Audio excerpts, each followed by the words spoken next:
Yeah. Hello. I'm here.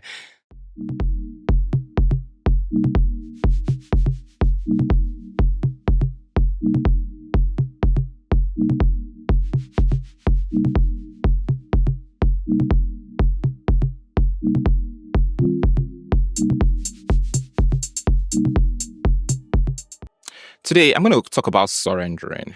Now, surrendering to what? Like in life, a lot of us are always going through different things. Like generally, that's just what life is all about. It comes with its own trauma, which basically involves the environment, the universe, the earth, showing you some things that tend to seem like they're bad or they are painful or they're not working. Sometimes we complain about what's going on in our lives. Sometimes we feel like we're in a loop.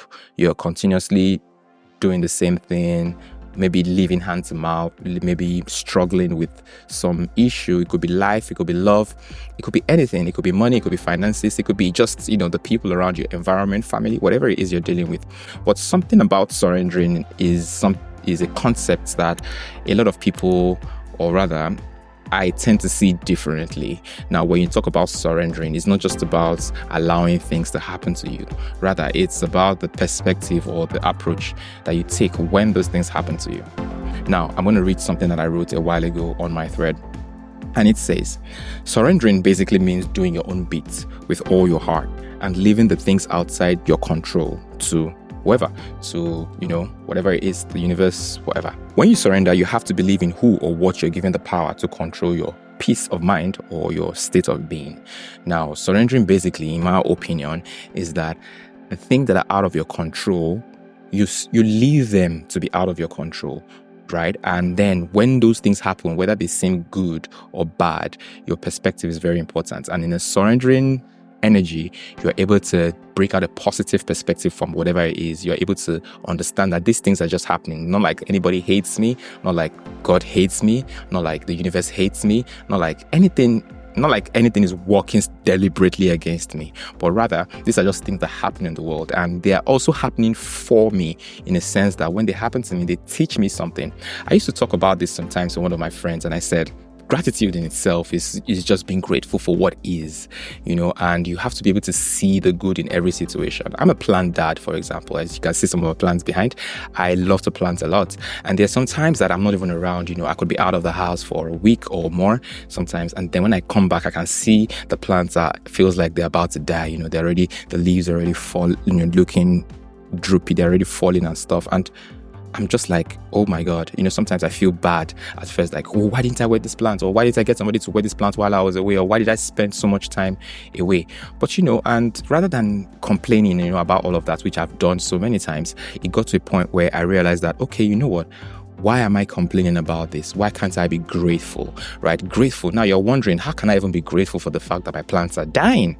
That's a very interesting thing. You can actually be grateful for everything. And the way I look at it right now is that when my plants are dying, I'm grateful to them for showing me that they need more love, for showing me that they need some water, some nutrition, some care.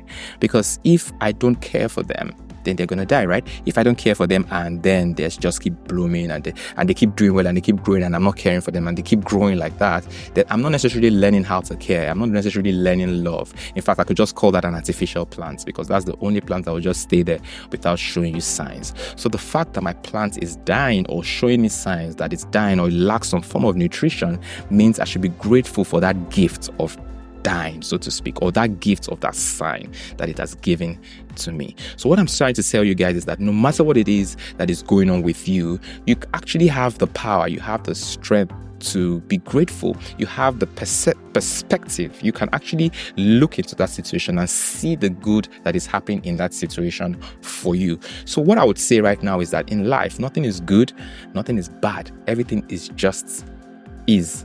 Everything just is. Like everything is just existed. Everything is just happening all at the same time. But you have to look at it from the perspective that this thing is happening for you. So when you're able to get to that point, when you understand that everything is happening for you, you're able to pick the lessons from every situation. Being a photographer, being a creative artist, even being a photographer specifically, when I go for shoots, for example, I could tell you for a fact that every single time I've gone for a shoot and I'm about to start that imaging, I set up my lights, I set up my camera, I set up everything, and I take the very first shot. Once I take the very first shot, it's so like underwhelming. I don't know if you guys go through that. I feel that a lot. Like I see the first shot and I'm like, oh my God, who sent me work? Oh my God, who asked me to do this? Oh my God, like this is not even looking good at all. Can I actually make it happen? What do I need to do next? But when you take that first shot, then I adjust the light. I take the second shot, I adjust the camera, I adjust the shot, I adjust the settings. By the time I start adjusting it, I finally get to where I want to be. But that very first shot always feels like, the world is caving in. Always feels like I don't even know what I'm doing, or I'm not even as good as I say I am, And then sometimes the clients are there and I take that first shot and they're like, let me see. I'm like, no. You can't see this one. No, you can't see it yet. But, and that's how I used to feel. But it got to a point right now that I would take that first shot and sometimes I'll even be confident enough to show the clients. And the client's like, okay. I'm like, yeah, this is stage one. We're actually developing it. This is a process. And, when we're creating work, it's a process. So when you are in a situation where things seem to feel bad or seem to be negative in some way, that is your ego at work. That is your logic brain saying that, oh, this is not working. But guess what? It's not a bad thing. It's a gift. So every single time something happens to you that seems negative or that seems not positive, what am I saying? Same thing. That doesn't seem so good, that seems bad, right? Or that you define as bad. What do you even define as bad or good? Bad and good are definitions based on who you are, your perspective, your programming, your environment, and your society. For example, polygamy is bad in some societies. Polygamy is good in some societies. So if you're in a situation where your society doesn't accept a particular idea, it could be seen to be bad, right? And in some societies, it seems to be good. Outrightly, there are some things that are said to be outrightly bad, so to speak. Like maybe you get stabbed with a knife, or maybe you get a cut, or an accident, or you lose money. All of these things seemingly are bad. But guess what? They are not bad. They are actually gifts. They are just what is. They are gifts to you to tell you something, to teach you something, to bring you awareness to something. So what I'm saying in essence today is that anything that happens to you, take time, sit down, relax, and breathe. Breathe first. Then after breathing, look into that situation and ask yourself, what is in this situation for me? Why this thing is definitely happening for me? So what am I supposed to learn from this situation? For example, you're chopping onions on a chopping board in the kitchen and then you mistakenly cut your hand. Wow, that's bad. But guess what? That's also a gift. Maybe you need to be careful next time you're chopping onions.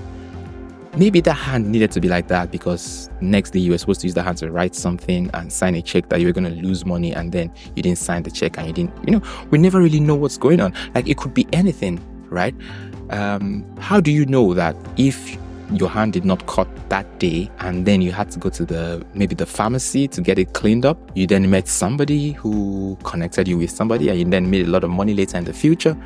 You never even really know. Or if something bad happens to you, what makes you think that bad is not preventing you from another bad in the future? We never really know these things. So when something is out of your control, keep calm. When something happens to you, keep calm. Whatever it is, keep calm. And when you keep calm, you are then able to look at the situation, analyze it, look at the situation for what it is.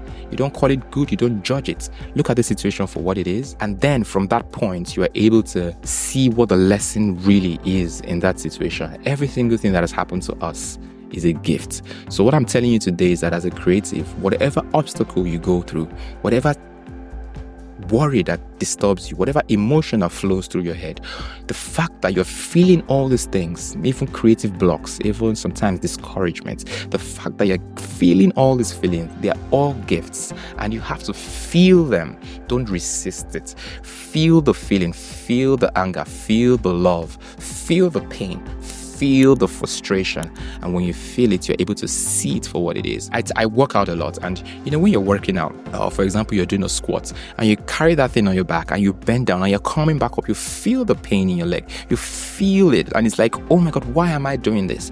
But guess what? When you go through that pain, you're able to come out of it, you're able to see the benefit, you even feel the benefit. For those of you who work out, you feel the benefit after, and you're like, wow, this is a very beautiful feeling. Post leg day workout is a very beautiful feeling, but during that leg leg work out, it feels like you want to cry, you know what I mean? But you have to go through that, you know, in a very beautiful way. I'll leave you with this, guys. There's a Chinese monk that once said, before enlightenment, chop wood, fetch water. And after enlightenment, chop wood, fetch water. Now, what does that mean? It means basically that, I mean, in my own opinion anyways, it means that, like, regardless of what happens to you in life, you would most likely chop wood, fetch water. That is, you would do the basic things that are required in life. You would wake up, you would eat, you would walk around, you would have friends, you may not have friends, you know, you talk to people, you will have to do some things.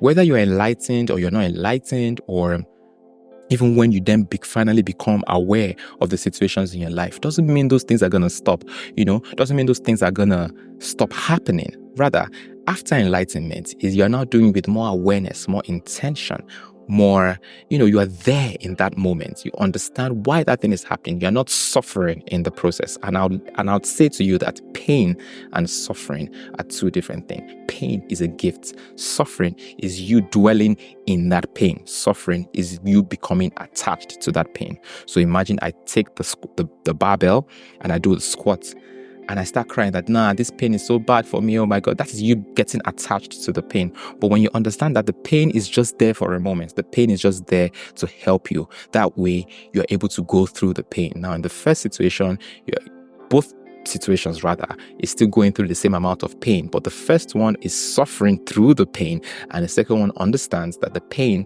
is a benefit and is not suffering, but they're both feeling the pain, but is not suffering in the process. I hope I've made sense today. Really, to be honest, I just wanted to make this video to kind of encourage you out there that whatever issue you're going through, you can definitely come out of it. You can definitely live through it. You can definitely understand it. And that situation is a gift specifically for you.